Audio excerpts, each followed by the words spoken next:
चकवी के 3 प्रश्न। नंबर 1, संसार में सबसे बड़ी शक्ति कौन है जो मृत्यु को भी हरा देती है? नंबर 2, सबसे बड़ा दान क्या है? नंबर 3, सबसे बड़ा धर्म क्या है? तो आइए जानते हैं एक पौराणिक कथा के माध्यम से। प्राचीन समय की बात है। एक गांव के बाहर भगवान शिव का मंदिर था। उसके सामने ही एक बरगद का विशाल पेड़ था। उस पेड़ पर एक चकवा और चकवी रहते थे। वे दोनों रोजाना भगवान शिव की पूजा पाठ करते थे और उनकी भक्ति में लीन रहते थे। एक दिन चकवी ने चकवा से पूछा, स्वामी, मेरे मन में आज 3 प्रश्न उठ रहे हैं। आज मैं आपसे इन तीनों प्रश्नों के उत्तर जानना चाहती हूँ। फिर चकवा कहता है, कहो प्रिय, तुम्हारे मन में वे कौन से 3 प्रश्न हैं? फिर चकवी कहती है कि हे स्वामी, मेरा पहला प्रश्न है, इस संसार में सबसे बड़ी शक्ति कौन सी है जो मृत्यु को भी हरा दे?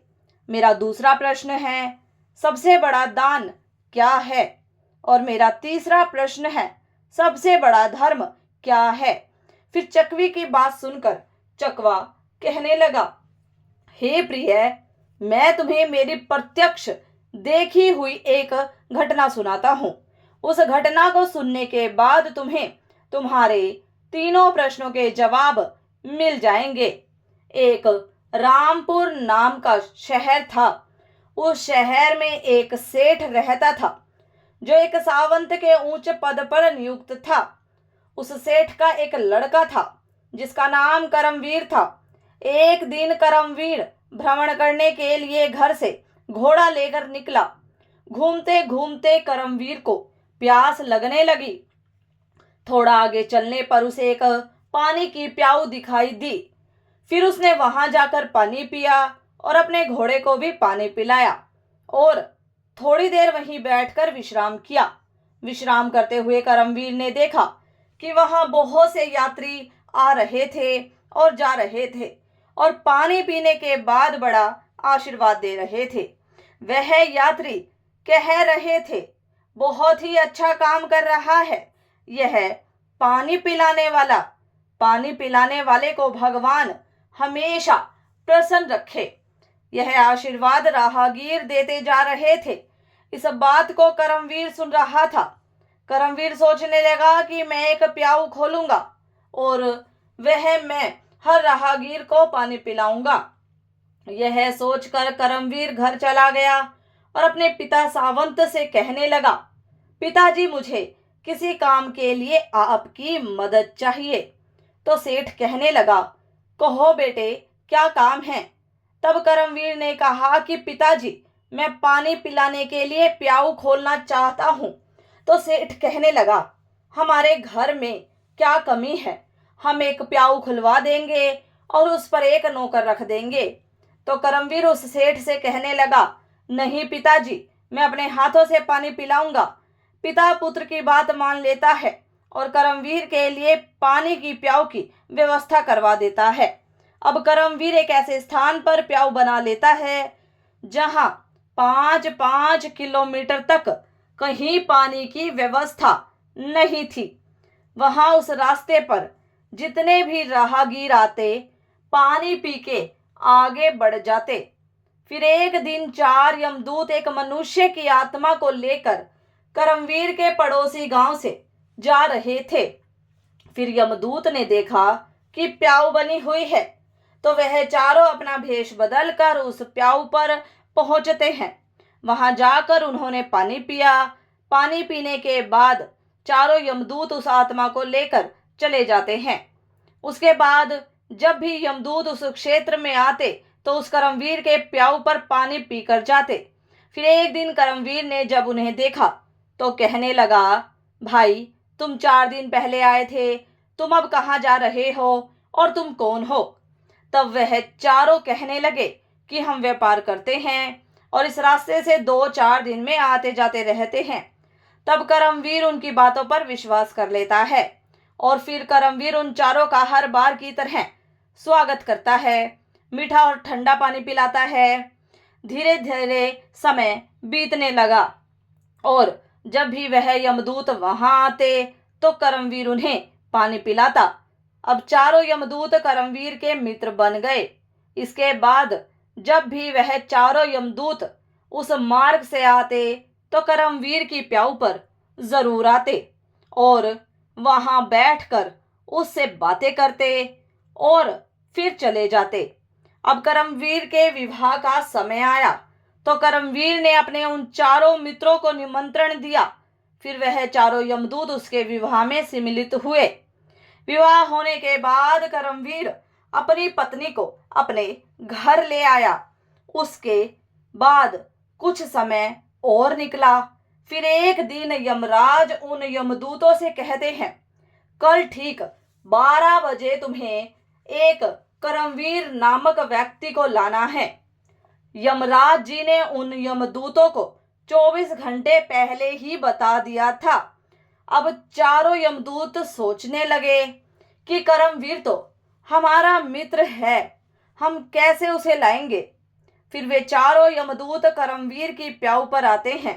जहां करमवीर पानी पिला रहा था वहां जाकर वे चारों यमदूत मनुष्य का रूप धारण करते हैं और करमवीर के पास आकर पानी पीते हैं और पानी पीने के बाद वे चारों रोने लग जाते हैं। तब करमवीर उन्हें रोता देखकर उनसे पूछता है, हे मित्रों, तुम क्यों रो रहे हो? तुम बताओ, मैं इस क्षेत्र के सेठ का पुत्र हूं। अगर तुम्हें किसी ने सताया है तो मैं उसे दंडित जरूर करूंगा। फिर उनमें से कोई जवाब नहीं देता है। चारों एक दूसरे को देखने लगते हैं। उसमें से सबसे छोटे वाला यमदूत सबसे ज्यादा रो रहा है। करमवीर उसे कहता है, मुझे बताओ कि तुम क्यों रो रहे हो, आखिर क्या हुआ है। फिर वह छोटे वाला यमदूत कहता है, मित्र क्या बताऊं, हम चारों कोई मनुष्य नहीं हैं, हम चारों यमदूत हैं। हम जब भी इस क्षेत्र से किसी आत्मा को लेकर जाते थे तो तुम्हारी प्याऊ पर पानी पीने के लिए आ जाते थे और धीरे धीरे तुमसे हमारी मित्रता हो गई। यह सुनकर करमवीर भयभीत हो गया। फिर सबसे छोटे वाला यमदूत कहने लगा, हे मित्र, आज ठीक 12 बजे तुम मृत्यु को प्राप्त हो जाओगे। हमारी मित्रता के मोह के कारण ही हमें रोना आ रहा है। यमराज जी ने हमें आज्ञा दी है कि मैं सर्प बनकर तुम्हारे सिर पर डसूंगा और यह जो 3 मेरे बड़े भाई हैं यह तुम्हारे प्राणों को लेकर चले जाएंगे। फिर करमवीर कहने लगा, मित्र, जब मेरे मृत्यु का समय आ ही चुका है तो तुम्हारे रोने से क्या लाभ। इसमें भला तुम भी क्या कर सकते हो। मैं मृत्यु से नहीं डरता, मैं तुम्हारे साथ चलने के लिए तैयार हूं। फिर छोटा यमदूत कहता है, हे मित्र, सबसे ज्यादा स्नेह तुमसे मैं ही करता हूं, परंतु क्या करूं, संयोगवश मुझे यह जिम्मेदारी मिली है कि मैं तुम्हें डसूंगा और तुम्हारी मृत्यु मेरे ही हाथों से होगी। तब करमवीर कहने लगा, ठीक है मित्र, कोई बात नहीं, जो यहाँ आया है उसे एक ना एक दिन तो जाना ही पड़ेगा। मृत्यु को कोई नहीं टाल सकता। फिर वह छोटा यमदूत कहता है, देखो करमवीर, ठीक 12 बजे से 10 मिनट पहले हम चारों यमदूत तुम्हारे घर की सीढ़ियों पर बैठ जाएंगे और 10 मिनट बाद तुम्हें ले जाएंगे। इतना कह करके वे चारों यमदूत अदृश्य हो गए और अब करमवीर फिर थोड़ा सा घबराया और अपने घर को चल दिया। उसने रात को वह बात अपनी पत्नी से नहीं बताई और इंतजार करने लगा कि कब 12 बजेंगे। और जब 12 बजने का समय नजदीक आया तो वह छोटे वाला यमदूत सर्प का रूप धारण कर लेता है और सीढ़ियों पर बैठ जाता है। इधर करमवीर मन में विचार कर रहा था कि मैं थोड़ी देर में मरने वाला हूं और मेरी नई नवेली पत्नी है, तो क्यों ना मैं थोड़ी देर में अपनी पत्नी से बातें कर लेता हूँ। और यह सोचकर वह ऊपर के कमरे में जाने लगता है। अब उसे ऊपर जाने के लिए सीढ़ियों से होकर जाना था, जिन पर वह सर्प बैठा हुआ था। जब करमवीर ने सर्प को बैठे हुए देखा तो करमवीर उसे पहचान गया और उससे कहने लगा, हे मित्र, तुम मुझे डस लो, मैं कहीं नहीं जा रहा हूं। तभी सर्प कहता है, मित्र, मैं तुम्हें जरूर डसूंगा, पर जब 12 बजने में 10 मिनट शेष रहेंगे तभी मैं डसूंगा। जब सर्प और करमवीर आपस में बातें कर रहे थे तो करमवीर की पत्नी उन्हें देख रही थी और उनकी बातें सुन रही थी। करमवीर की पत्नी एक पतिव्रता स्त्री थी। उसका पतिव्रत धर्म उजागर हो गया और वह ईश्वर से प्रार्थना करने लगी, हे ईश्वर, मेरे विवाह को अभी 10 दिन का समय भी नहीं हुआ है और यह क्या घटित होने वाला है। फिर चकवा कहता है, हे चकवी, वह एक राजपुत्र के पुत्र वधु थी। उसने 36 प्रकार के व्यंजन भोजन में बनाया और उस शहर में एक बहुत ही गरीब व्यक्ति रहता था और उस गरीब की एक लड़की थी जो 9 महीने की गर्भवती विधवा थी। वह अपने गरीब पिता के घर में रहती थी क्योंकि उसके ससुराल में उसके पति के मरने के बाद उसका कोई सहारा नहीं था। और जिस दिन करमवीर को वह सर्प डसने वाला था उसी दिन उस लड़की के गर्भ से एक नवजात शिशु पैदा हुआ और वह लड़की जिसका प्रसव हुआ था उसे बहुत जोर से भूख लगने लगी। तो वह लड़की अपने माता पिता से कहने लगी, मुझे बहुत तेज भूख लग रही है, मुझे कुछ खाने को दीजिए। तो पिता कहने लगा, बेटी, मेरे पास खाने के लिए कुछ नहीं है, मैं तुम्हें भला क्या दे सकता हूँ। ऐसे में वह लड़की बोली, यदि तुम मुझे खाने को नहीं दोगे तो यह जो बच्चा मेरे गर्भ से पैदा हुआ है मैं इसे खा जाऊंगी। फिर चकवा कहता है, हे प्रिय, प्रस्तुति के समय की भूख बहुत ही तेज होती है। जब उस गरीब व्यक्ति ने यह बात लड़की के मुंह से सुनी कि इस बच्चे को खा जाऊंगी तो वह पिता कहने लगा कि बेटी, तुम रुको, मैं जाता हूं, अगर कोई कुछ दे देगा तो मैं खाने के लिए अवश्य लेकर आऊंगा। उस लड़की का पिता भिक्षा मांगते हुए चला जा रहा था। जो कोई उसे देखता तो दरवाजा बंद कर देता। इस प्रकार चलते हुए वह व्यक्ति उसी सेठ के महल के पास आया जहां पर करमवीर से काल सर्प बनकर बातें कर रहा था और उसकी पत्नी छत से उसे देख रही थी और ईश्वर से प्रार्थना कर रही थी। तभी वह मांगने वाला आवाज लगाता है, मुझे कोई भोजन दे दीजिए, मेरी लड़की को प्रसव हुआ है, उसने एक नवजात शिशु को जन्म दिया है और मेरे पास उसको खिलाने के लिए कुछ नहीं है। वह नवजात शिशु को ही खाने वाली है। जब यह बात करमवीर की पत्नी ने सुनी तो वह सोचने लगी कि कुछ समय बाद मेरा पति मर जाएगा और मैं विधवा हो जाऊंगी, मुझे अपने पति के साथ सती होना पड़ेगा, तो यह भोजन किस काम आएगा जो मैंने बनाया है। इस भोजन को मैं इस भिखारी को दे देती हूँ। फिर उसने वह भोजन उस गरीब व्यक्ति को दे दिया।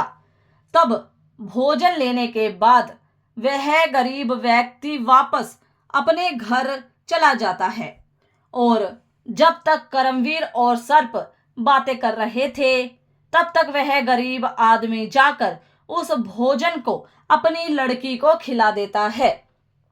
36 प्रकार के व्यंजनों को जब उस लड़की ने जी भर कर खा लिया तो पूछने लगी कि पिताजी, आज इतना अच्छा भोजन किसने दिया। तब उसके पिता ने कहा, बेटी, हमारे गांव के सेठ साहब की जो पुत्र वधू है, जिसका विवाह अभी ही कुछ दिन पहले हुआ था, उसने ही मुझे यह भोजन दिया है। तो वह लड़की कहने लगी, हे भगवान, उसकी सुहाग अमर रहे। उस लड़की ने आत्मा से आशीष दिया कि उस औरत का सुहाग अमर रहे। फिर भगवान विष्णु जी का सिंहासन हिल गया तो उन्होंने नारद मुनि को बुलाया और कहा कि मृत्यु लोक में देख कर आओ, मेरे किसी भक्त पर बहुत बड़ा संकट है, जिस कारण मेरा सिंहासन हिल रहा है। तब नारद मुनि भगवान विष्णु जी की आज्ञा अनुसार देखते हैं कि भगवान विष्णु जी का सिंहासन क्यों हिल रहा है। तो नारद मुनि जी देखकर बताते हैं कि एक बिल्कुल भूखी आत्मा, जिसने कुछ समय पहले एक नवजात शिशु को जन्म दिया था, वह भूख से व्याकुल थी। उसे भोजन मिलने के कारण उसने अंतरात्मा से यह कह दिया कि भोजन देने वाली औरत का सुहाग अमर रहे, अर्थात उसका पति जीवित रहे। और उधर यमराज ने उसके पति के प्राण लेने के लिए यमदूतों को भेज दिया है। वह बस 10 मिनट बाद ही उसके प्राण लेने वाले हैं। फिर नारद मुनि भगवान विष्णु जी से कहते हैं, हे प्रभु, प्रकृति के नियमों के अनुसार करमवीर की मृत्यु का समय आ गया है और उसे लेने के लिए यमदूत उसके घर पर बैठे हुए हैं।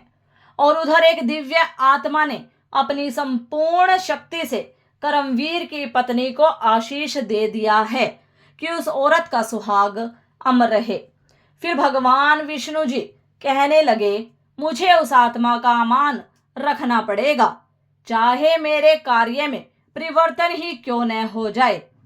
भगवान विष्णु जी अपने भक्त की रक्षा करने के लिए उस प्रसव वाली लड़की की आत्मा के वचन को उस करमवीर पर कवच बनाकर डाल देते हैं। तब तक घड़ी में 12 बजने में 10 मिनट बाकी थे। तब करमवीर उस यमदूत से कहने लगा, हे मित्र, अब तुम मुझे ढस लो और मैं तुम्हारे साथ चलने के लिए तैयार हूं। फिर उस सर्प ने करमवीर को डस लिया और सर्प सोचने लगा कि 10 मिनट में करमवीर मर जाएगा। लेकिन 10 मिनट बाद भी उस करमवीर को कुछ नहीं हुआ। फिर सर्प कहने लगा, हे मित्र, तुम्हें कुछ हो रहा है क्या? करमवीर कहने लगा, हे मित्र, मुझे कुछ नहीं हुआ है। फिर सर्प ने उसके ऊपर तीव्र विष डाला, परंतु उस करमवीर की रक्षा स्वयं भगवान विष्णु जी कर रहे थे, जिस कारण से सर्प के विष का असर करमवीर पर नहीं हुआ। फिर करमवीर सर्प से कहने लगा, हे मित्र, तुम मुझे पूरी ताकत से डसो। फिर तीसरी बार उस सर्प ने पूरी शक्ति से करमवीर को डसा, परंतु करमवीर का बाल भी बांका नहीं हुआ। फिर करमवीर को जीवित देखकर चारों यमदूत हक्के भक्के रह गए और कहने लगे, हमें इसके लिए यमराज के पास जाना पड़ेगा। फिर वह चारों यमराज के पास पहुंच गए और यमराज से कहने लगे, हे यमराज, हमने बहुत प्रयास किया, परंतु उस करमवीर नामक व्यक्ति पर जहर का असर नहीं हुआ। फिर यमराज ने अपने दिव्य दृष्टि से देखा, उस करमवीर के शरीर से 3 जगह से रक्त बह रहा है, लेकिन करमवीर को कुछ नहीं हुआ। तभी यमराज भगवान विष्णु जी के पास पहुंच जाते हैं और कहते हैं, हे प्रभु, मैं अपने पद से इस्तीफा देना चाहता हूं। भगवान विष्णु जी कहने लगे, क्यों, क्या हुआ? तब यमराज जी कहने लगा कि हे प्रभु, प्रकृति के नियम में परिवर्तन हो गया है। जिस व्यक्ति की मृत्यु का समय आया था, वह व्यक्ति 3 बार प्रहार करने पर भी नहीं मर रहा है। इसका क्या कारण है? तब भगवान विष्णु जी समझाते हैं, हे यमराज जी, यह आत्मा की शक्ति है। फिर यमराज कहते हैं, प्रभु, यह आत्मा की शक्ति क्या होती है? तब भगवान विष्णु जी कहते हैं, यदि कोई व्यक्ति अपनी अंतरात्मा से किसी दूसरे व्यक्ति को आशीष या श्राप दे देता है, तो उसको झूठा करने की शक्ति मेरे अंदर भी नहीं होती, चाहे फिर मुझे उसके लिए प्रकृति के नियमों में ही परिवर्तन क्यों न करना पड़े। फिर भगवान विष्णु जी कहते हैं, हे यमराज जी, जरा ध्यान से देखिए, एक ऐसी गरीब औरत जिसका पति उसे 2 महीने पहले ही छोड़कर मर गया हो, जो अपने पिता के पास रह रही हो और पिता के पास भी खाने को कुछ नहीं मिले, और जिसने कुछ समय पहले ही एक शिशु को जन्म दिया था, उसे भोजन नहीं मिल रहा था। उसकी आत्मा भोजन के लिए तड़प रही थी। वह अपने नवजात बच्चे को खाने को तैयार थी और उसको भोजन उपलब्ध कराया उस करमवीर की पत्नी ने, और उस औरत ने उसे ऐसा आशीष दिया कि उसका सुहाग अमर हो जाए। मुझ में एकाग्र होकर जो व्यक्ति आशीष या श्राप देता है, मैं उसके वचन को कभी झूठा नहीं होने दे सकता। हे यमराज, इसीलिए तुम्हें कर्मवीर की आयु 100 वर्ष और बढ़ानी होगी। फिर यमराज कर्मवीर की आयु को 100 वर्ष बढ़ा देते हैं। फिर चकवा चकवी से कहता है कि हे प्रिय, तुम्हारा पहला प्रश्न था कि संसार में सबसे बड़ी शक्ति कौन सी है जो मृत्यु को भी हरा देती है। तो समझ लो, सबसे बड़ी शक्ति होती है आत्मा की शक्ति। यदि कोई व्यक्ति आत्मा से आशीर्वाद दे या श्राप दे तो उसे ईश्वर भी टाल नहीं सकता। तुम्हारा दूसरा प्रश्न था कि सबसे बड़ा दान क्या है। तो समझ लो, हमें अन्न का दान करना चाहिए। अन्न का दान सबसे बड़ा दान माना जाता है। भूखे को भोजन कराना सबसे बड़ा दान होता है। तुम्हारा तीसरा प्रश्न था कि सबसे बड़ा धर्म क्या है। तो समझ लो, जहां आवश्यकता हो उस स्थान पर दिया गया दान सबसे बड़ा धर्म होता है। उससे बड़ा कोई धर्म नहीं होता। जहां आवश्यकता नहीं वहां कोई धर्म नहीं होता। जहां आवश्यकता है वहां आप दान दीजिए, उस समय उससे बड़ा कोई धर्म नहीं होता है।